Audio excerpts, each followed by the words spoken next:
we go. Good.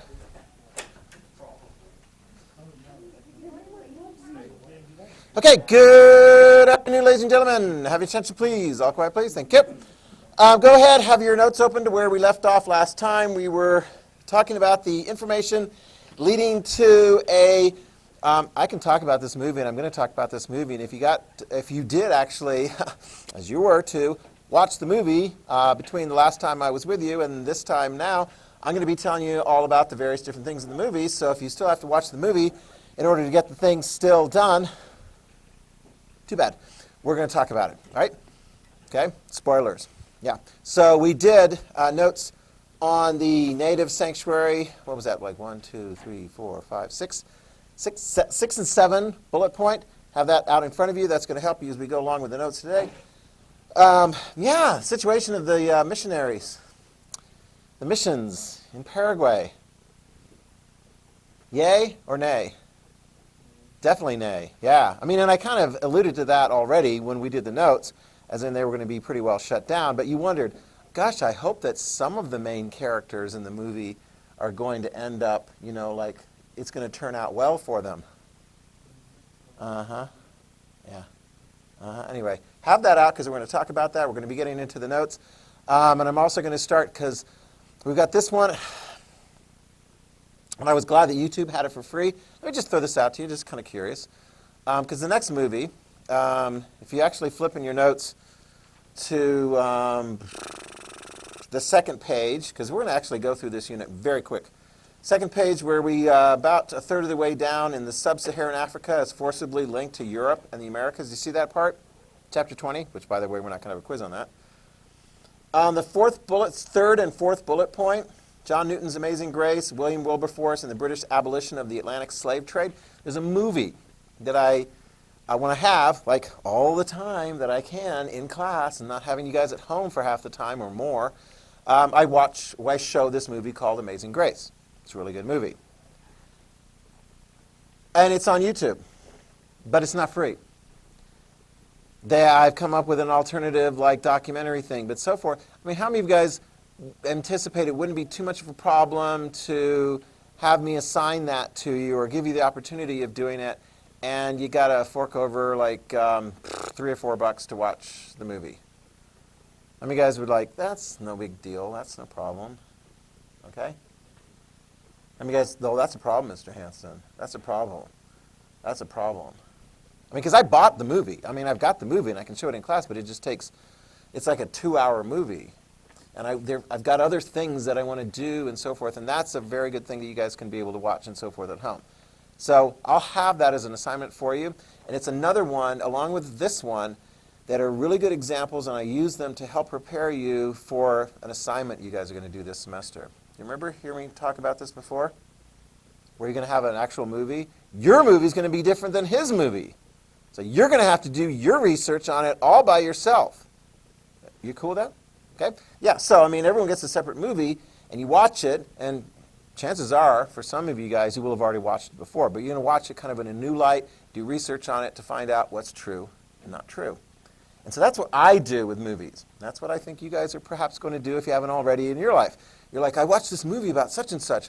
I wonder if it's really true. Wow. Would that more people in the world, like if they see something on the news or they see something in the movies and so forth, they actually like research to find out, I wonder if that's really true. I wonder if that's really true. I wonder if that really happened to Native American people back in the 1700s in Paraguay. I wonder if it did. Guess what? You ready? Write this down in your notes. It happened. And I will give you the details of exactly how it happened. Okay? And I'm going to walk you through the last part of it because some of you guys on the, like, I think it was the second to last question on the mission handout. How many of you guys had some questions as far as like, what are they asking? Yeah, and I think we got that sorted out there because we'll talk about that. So I have the mission sheet out in front of you. And if you watched the movie, great and grand and so forth. If you haven't, make sure you do that and then get that turned into me. You can hand it in to me the next time. Better late than not at all. And I did want you guys to actually do that. Not so much as like, oh, I know this, I know this, I know this, but I wanted to make sure you really did watch it. And I didn't have a problem having, just one more piece of paper exchanged between you and I and so forth for the transference of disease. Because hopefully things are continuing on a positive way. How many of you guys know somebody that's so far gotten a shot, a vaccine? There you go. Yeah. Well, you know me too. Okay. I got my first one, and then I'll get my second one in a couple of weeks' time. So that's good. So hopefully we're going to be starting to move forward, and things are going to be working out. Although, if you looked at the news, we still have very high rates of COVID in the community and fatalities and so forth, so it's still a very, very serious thing, and everyone's going to be being very, very careful as we go through. Okay? All right, let's get to it. Questions? Comments? Okay. Let's get to my slides, because we're going to take you through the mission. Talk about the mission, all right? We saw that there was, in the movie, there were two missions. There was the big one, I think it was San Miguel, and then there was San Carlos up above the falls. In fact, historically, you should have this in your notes if you don't already, there were lots of missions. They were established by Jesuits, who were part of which Christian denomination?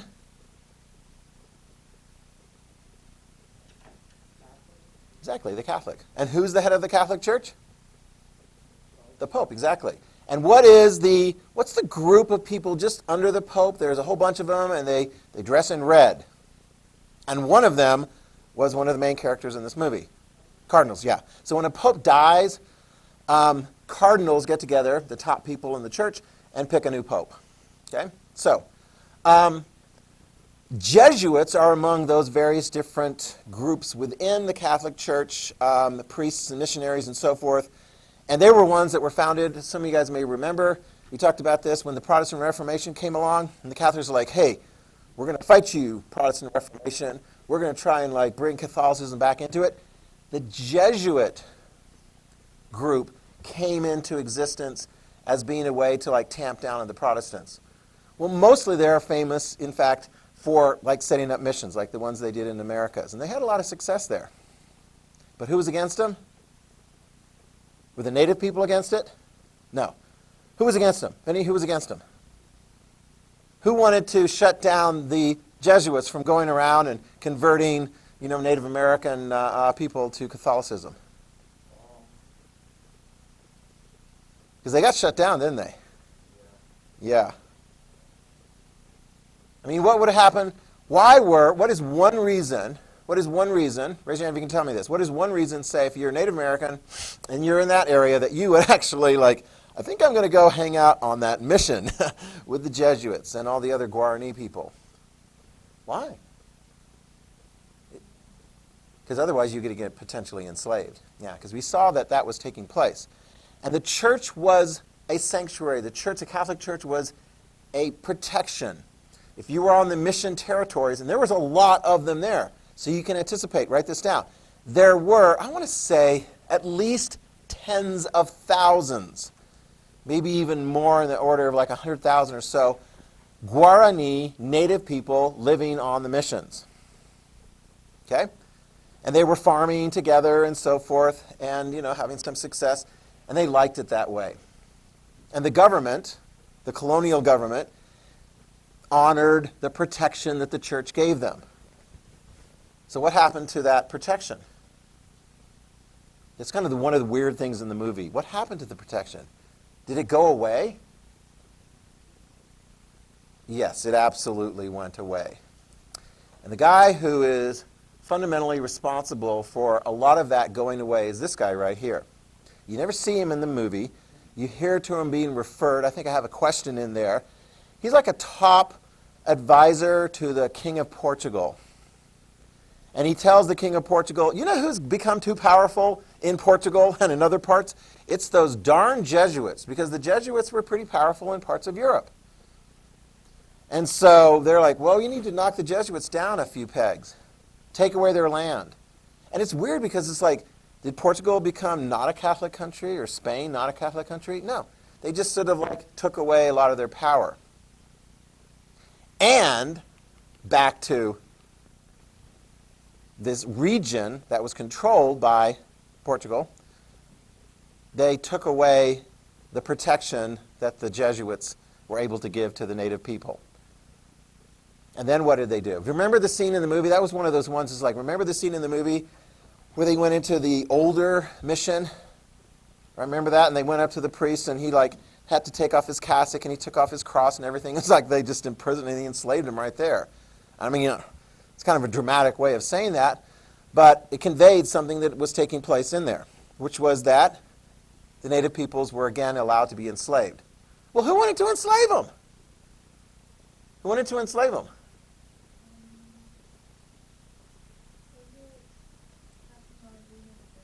Oh, no. He was a good guy by the end of the movie. Yeah. Yeah, I mean, were they settlers? Were they whites?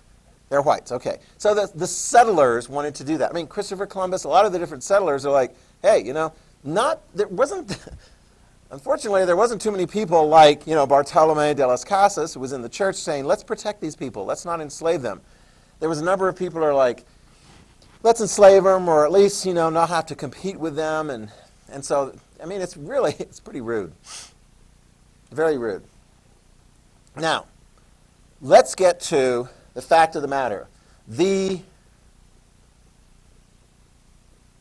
is a mission. This is a ruins of a mission that exists today in Paraguay. That's pretty impressive. That's not made out of wood or so forth. I think that's kind of like the basis of like a very well-established mission, kind of like the one you saw at San Miguel, one of the oldest missions and so forth there. It's the ruins, obviously. Yep. Uh-huh. Yep. Okay, thanks. So this was one of the ones, and this got shut down during the time period of the film that you're looking at. Okay? So what really happened? All right? Write this down. I'll tell you what really happened, because I did my research.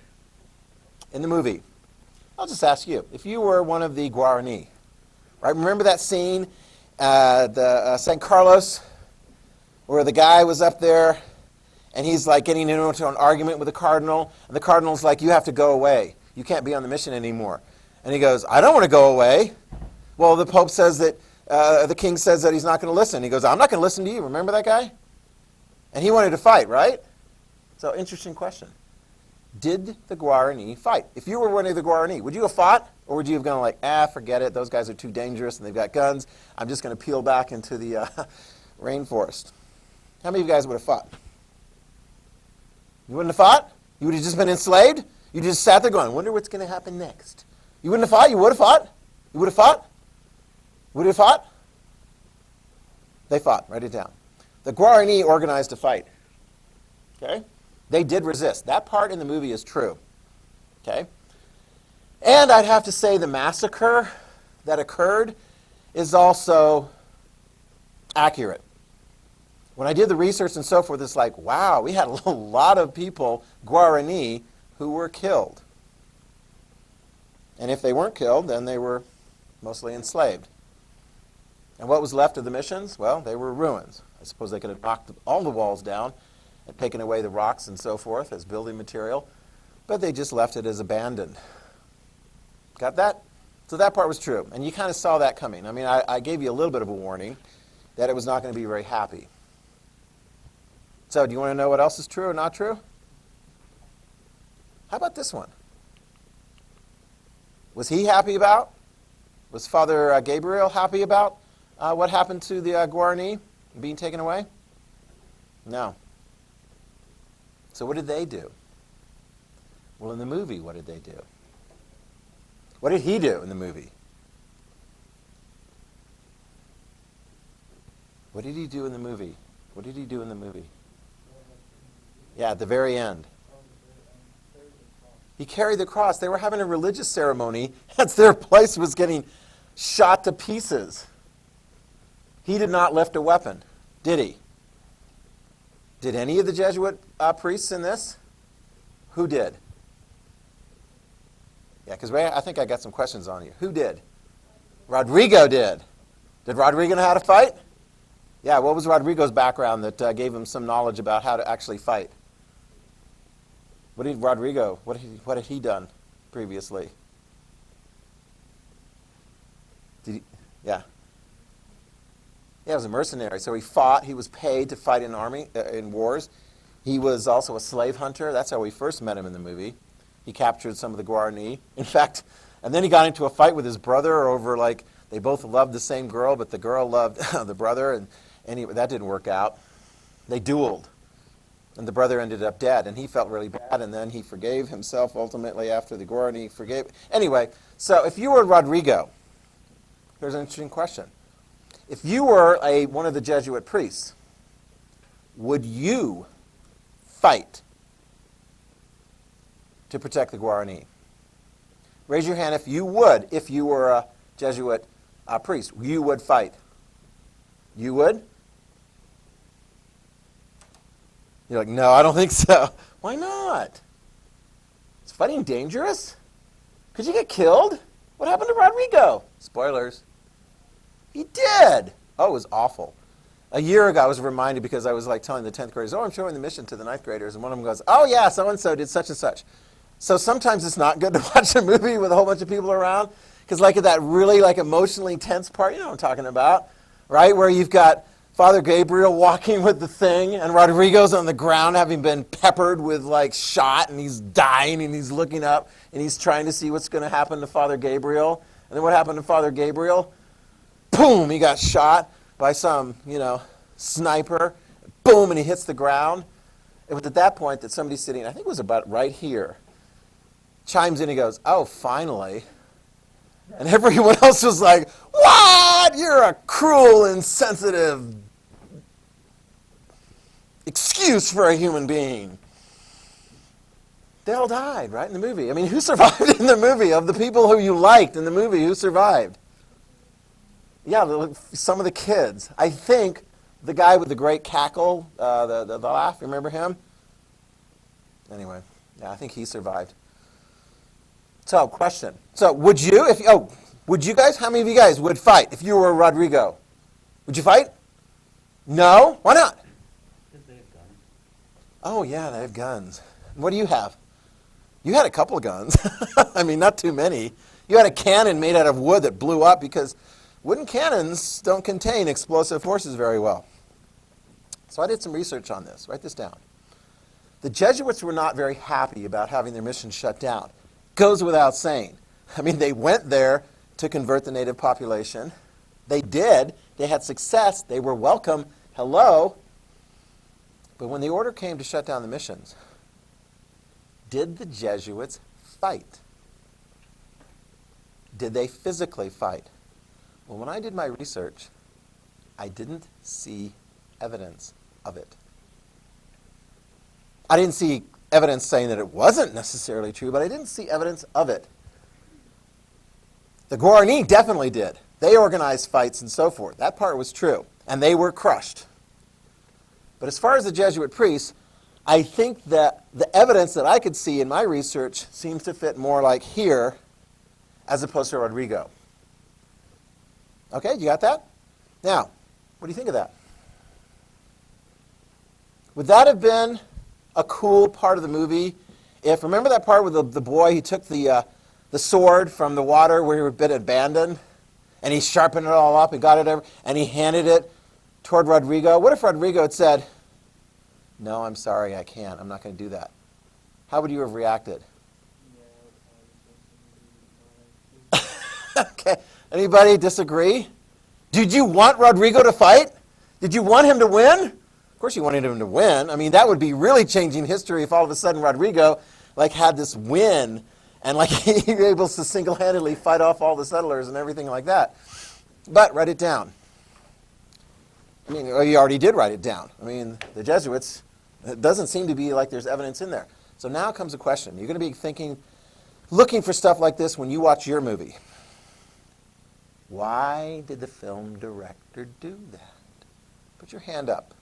If you can give me a hypothesis, why you think a film director had Rodrigo and a couple of the other guys fight. Why did they do that? Yeah.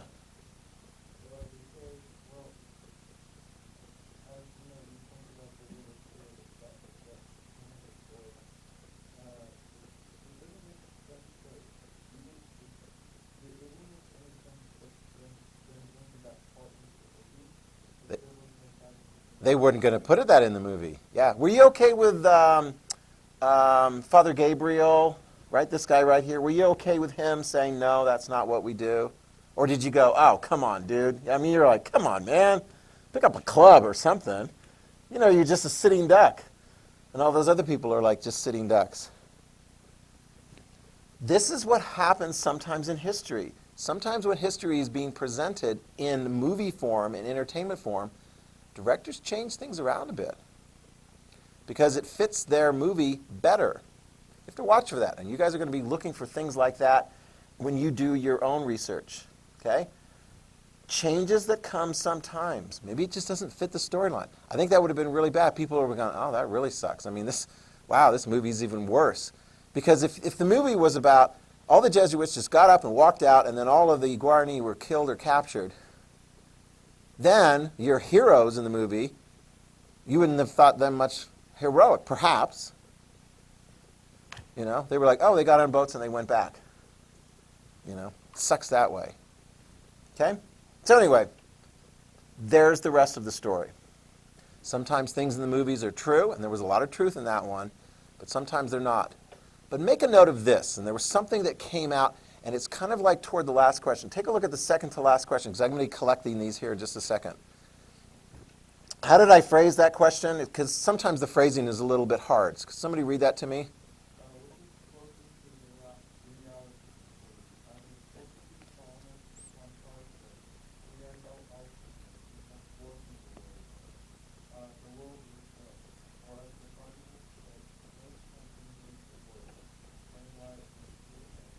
Did you get it? Did you get what I was asking? Kind of. Here's another way of phrasing it. And this is very much to like, where do you fit in the world? Okay? Is this the first one? Hontar. The world is thus. Stuff happens. It's not very nice. I didn't make slavery. I didn't make poverty. I didn't make illness. I didn't make all that stuff. It's just there. Deal with it. I don't have to do anything about it necessarily. I don't know, I'm kind of giving away a little bit of my personal bent. Or is it like, yeah, the world sucks, but you know what? Part of the reason the world sucks is because we made it suck.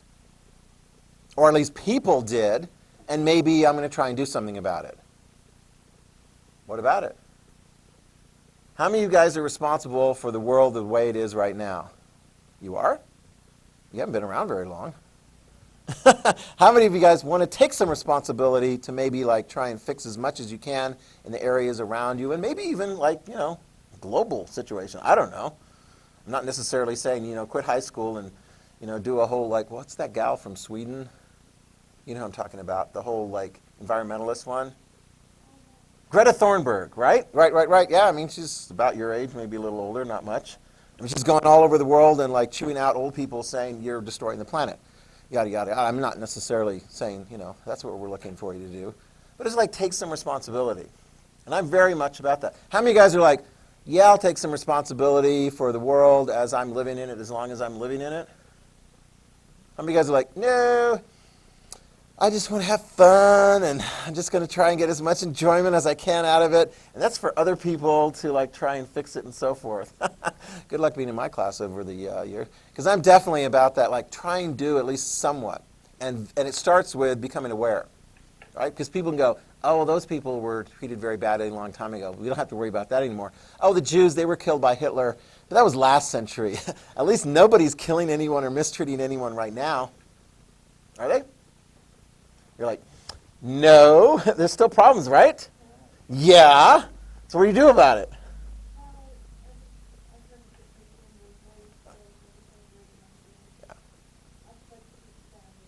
Yeah. And it starts with being aware of it. Yeah. And so I'm all about like being aware of it and so forth. Make a little note of this. In the movie, at the very, very end, I don't know if you actually read through the whole thing, it was interesting that they put this out because they created this like Jesuits fight to the death to protect the rights of Indians. I don't know that the history necessarily supports it at that stage. Maybe it's there, but I just didn't see the evidence. Are there Jesuits and Catholics in the Catholic Church who are trying to help Native people today and risking their life? Turns out there is. Are you right? You ready? Here's a little bit of an aftermath. One of the cool things about that movie, when they were hiring, I mentioned this to you, when they were hiring the people to play the role of the Guarani, they actually tried to find people, right? These people who were living pretty far apart from the modern world. And they did. They found a whole group of people up in Colombia and brought them down to play the role of the Guarani. And they were fairly primitive, which is why when you see them acting, sometimes they're not acting. Like those scenes where things are blowing up and so forth, I think they were actually experiencing quite a bit of that. There are people in South Africa, native peoples, who are still living in conditions kind of like way, way back then. And this will really get you. There are some people in the jungles of the Amazon who have never been in contact with modern people at all. And the governments of Brazil have tried to protect those people. In fact, they'll say, don't fly planes over. Don't go into those areas. Let them alone, because as soon as you make contact and so forth, it just changes their culture, right? Everything starts changing. I mean, at the very least, they become, accessible to the diseases and so forth that you might have.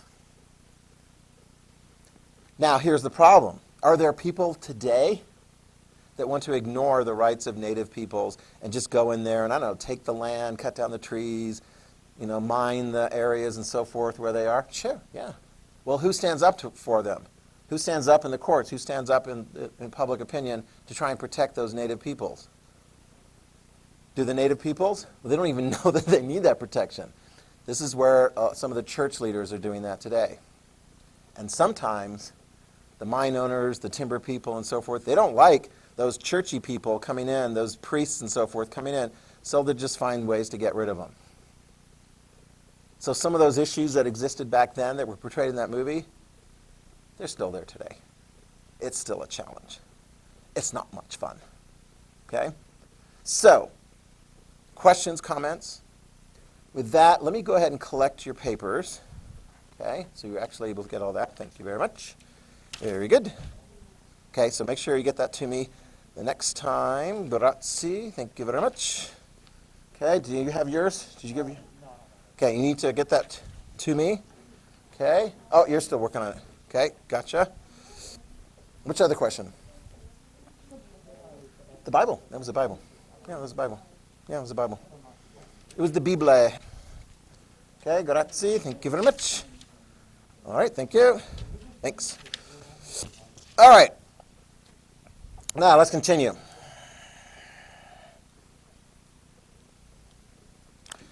Diego de Landa. Diego de Landa.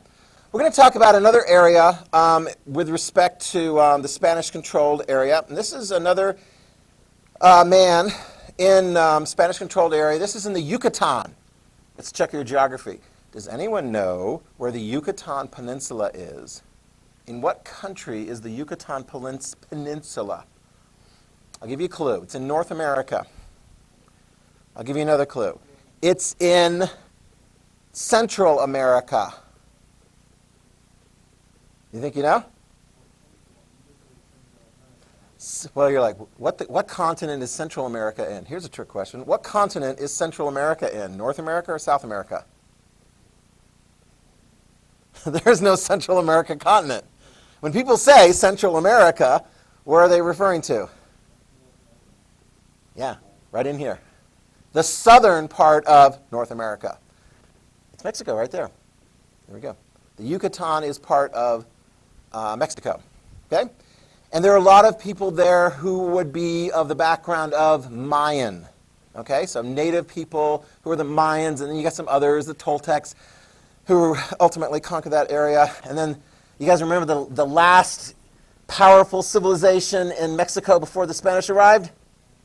Aztecs, exactly, right. So here's the deal. One of the things that we see, write this down, is that the Catholic Church tends to be fairly tolerant of local religions. Okay? Write that down. Fairly tolerant. They want them to convert the Catholics, particularly the priests and missionaries and so forth, they want the native peoples to convert to Catholicism.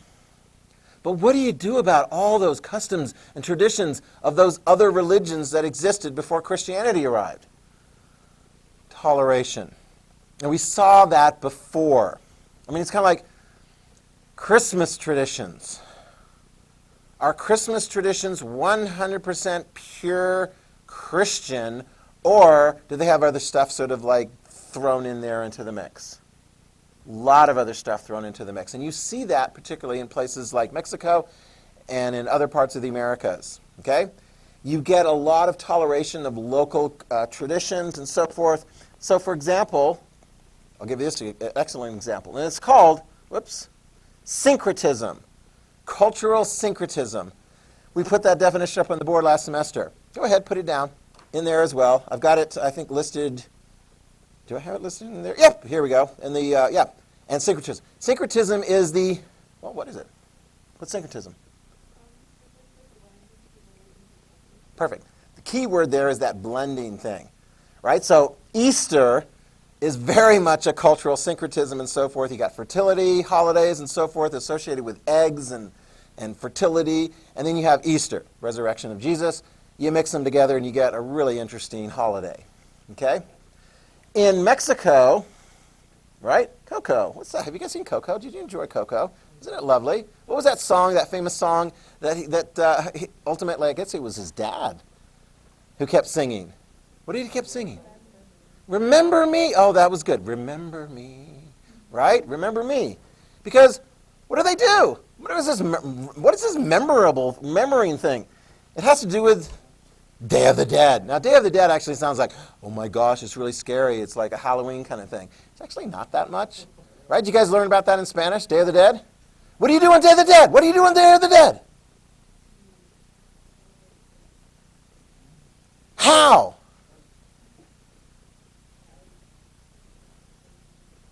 By what? How do you do it? How do you do it? How do you celebrate the dead?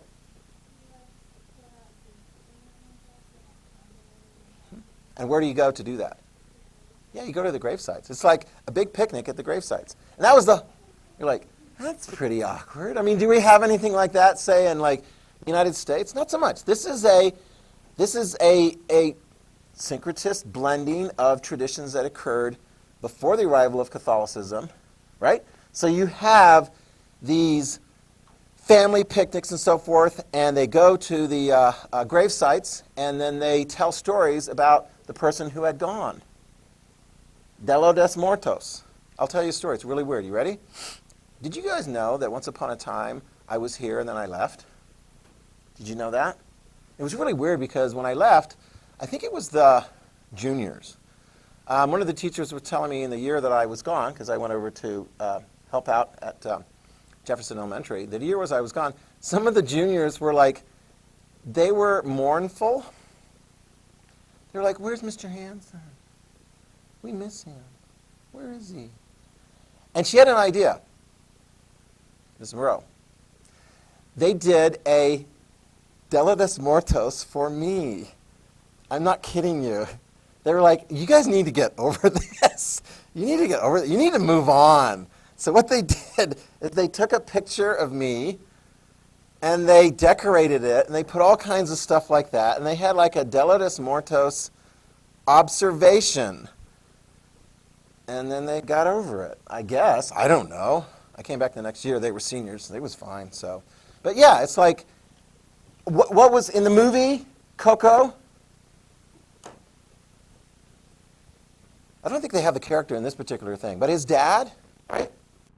He was going to disappear. I mean, I don't know how true that is to the actual thing. It's kind of like weird. But he was like, what happens if they don't remember you anymore? Is that bad? I suppose that's bad. They don't remember you. I guess that sucks. But anyway, Day of the Dead, is it a Catholic tradition in other parts of the world? No. Key thing, make sure you write this down. Is it tolerated by the Catholic authorities in Spanish-controlled New World? Yes. It's a blending. Because otherwise you have to go through and you go, okay, you're going to be 100% Catholic, you need to take all of those other ideas out of your head. You're like, I don't want to. Or, well, never mind, you don't have to. As long as you stick to the basics, that's fine. Okay? Does that make sense? Well, what happens if you have a local Catholic leader that's like, I don't like those other non-Catholic traditions? Write it down. Diego de Londa, he's going to end up being hated. Write it down. I'm going to have you actually watch, I've got like a 10-minute video. We don't have it for here, but I'm going to have you watch it at home. Okay? It's from the Millennium series. It's a really good one, and it basically like reiterates what I'm about to tell you. Diego de Londa was a Catholic priest. Eventually, he's going to be the bishop in the Yucatan region. The pre-existing religion is Mayan. So they've got all kinds of various different beliefs and gods and practices and so forth. And he looks at that and he's like, this will not do. Write it down. He looks at it and he goes, man, that's witchcraft. That's witchcraft. You saw what happened in Europe when local pagan practitioners ended up on the receiving end of like anti-witchcraft efforts.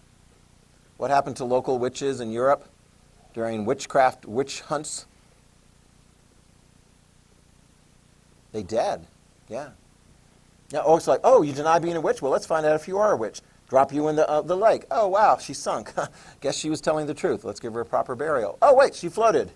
Let's torture her some more until she actually confesses to being a witch, and then we can burn her at the stake. Whoa. Diego de Londa, write it down. He was not tolerant of local Mayan beliefs. Write it down. He did not like that.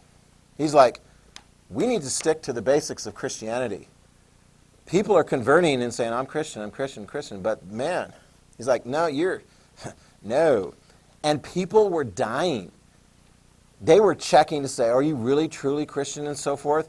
And they would accuse them of all kinds of different old Mayan practices and say, that's not okay.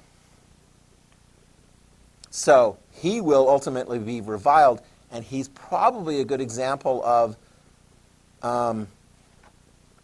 somebody who is not going to be the main type of religious leader in that region. Most of the time, the religious leaders and the local authorities are going to be fairly tolerant. You're going to have quite a bit of blending. Okay? They'll keep it that way. But look what he's doing right here in this image. They're burning Mayan texts. They're destroying Mayan artifacts. Because it doesn't fit into the Catholic way. Syncretism is not what he's thinking. But ultimately, syncretism is going to be practiced a lot among the Native Americans there. Okay? And in various different places as well. And so you can make happy movies like Coco, set in Mexico. Is it a Catholic movie? It pretty much follows old Mayan traditions and so forth, okay, which are still observed by many of the people in Mexico today. Okay? All right. Now, let's look at impact on Native American society. Wow, this is going to be dark. Let's look at the chart here. Oh, look at that number. The black line is the number of Native people living in the Americas. Do you see that? The first year is 1520, and then it goes all the way to 1820. The red line is non-Native American people living in the Americas. So those would be predominantly Europeans and then Africans who were brought over as slaves. Do you see what's happening early on in the stages of the arrival of Europeans and Africans and so forth? The population drops precipitously. Okay? What is one reason why the population of Americans in America dropped so much after the arrival of Europeans? Yep, that's it. Yeah. That's the big one. Disease. In fact, I want you to write down in your notes some specific numbers. Are you ready? Central America. Which did we decide? Where is Central America? In what continent is Central America? Very good. It's the southern part of North America. Here's a number. Before the arrival of the Europeans in Central America, write this down, 25 million native people. 25 million. So that would include like the Aztec area and all the area around it. So that's not even all of like North America. You still had, plenty of native peoples living in the rest of North America. After the arrival of Europeans, let me see, it's going to drop quite a bit to like 2 million. Got that? 25 million to 2 million. So there's some statistics, because I think I told you before, it's like, wow, the diseases and so forth from Europe is going to like kill out about 95% of the population of the Americas because they got no disease resistance, et cetera. And plus they're being enslaved, hello. So yeah, 25 million to less than 2 million. Okay, Peru. What continent is Peru in? North America or South America?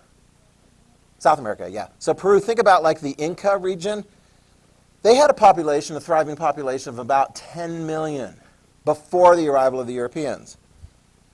After the arrival of the conquistadors, etc., it's going to drop down to 1.5. Okay? So you got some specifics there. The Peru population, Native American, 10 million, dropping down to 1.5. You got that? What else is going to be an impact of the native people? The land is going to be taken away. Write that down.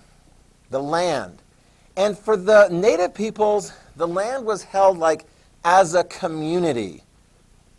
I mean, it's not like you're going to be selling land to one another among native peoples and so forth. It's like that is the land for our village. Everyone uses it for the village. Well, after the arrival of the Europeans, who's going to own the land? Europeans. I mean, it's like who owned the land on the Jesuit missions after after they got rid of the Jesuits and the Guarani and so forth? The colonists, the settlers, the Europeans are going to take over that land. Okay? So that's going to be a big, big, huge impact. Although, I want to point something out. There's always something that's kind of interesting. Raise your hand if you were, let's just say everybody here is a native, okay? You guys are all native now. I'm the European, I'm coming in, I'm in charge, and the native, you guys are going to lose your communal land. I'm curious, raise your hand really quick if you're like the most important native of your particular group. You're like the noble, you're like at the top of the system. Go ahead, don't be shy. Raise your hand if you're at the top of like your community. There we go. So you're like the local noble. Well, I'm going to talk to you because everyone looks up to you, right? They look up to you. And I got a special role for you. Would you like to play this role? Or would you like to be, I don't know, kind of in an enslaved condition like everybody else? I'll play the role. You'll play the role. Guess what the role? Write this down. Local, native, call them nobles, because I think that works. They play the role. You work for me, and they work for you. Kind of like they've kind of followed your directions even before I arrived. You good with that? This is what happens a lot. So it makes like the Europeans come in and they add themselves to the top of the mix. They keep the local leaders as being a way to get the orders down to the little people and have the little people follow. Because are you used to following orders from her? Are you used to following orders from her? Are you going to continue following orders from her? Is she going to tell you that those orders actually came from me? If she knows what's good for you, yeah. So sometimes that works. So it's really weird. So you look around and it's like, has anything changed? Yeah, the Europeans are in charge. But you're the one actually doing the orders for the Europeans. That's a good place to stop here. Next time we'll get into some other cool stuff. But go ahead, let's wrap up now. Wipe your desk down and, yeah, have a good one.